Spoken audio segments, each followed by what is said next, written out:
Sadly, what looked like was going to be a really good night for Star Racing and Pierce Brown, well, ended pretty badly. If you missed this in the main while leading, he, I don't even know, in the whoops, Huckabuck face planted into the face of the other whoops, pretty scarily too, if you actually see it as you're watching this. You know, pretty good lead, and then into the whoops and just head over heels, like goes neck first into the next set of whoops, was taken off on the backboard, did give everybody a thumbs up, but it's a sad thing. I mean, obviously the race win, whatever, racing is the least of the problems now.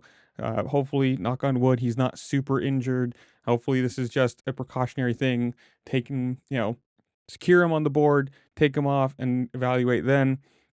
But hopefully, this Tampa was a pretty bad meat grinder. A couple big injuries and or at least a couple big crashes, and we'll see from updates from there. But I don't know. You guys tell me. Did you go to Tampa? Did you like the races? You happy?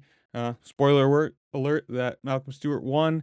Whatever it is, comment down below. Tell me what you think while you're down there. Make sure to like, share, subscribe, do all the fun things this platform allows you to do, because it really just helped me out and I appreciate it. And with that, I'll see you later. Peace.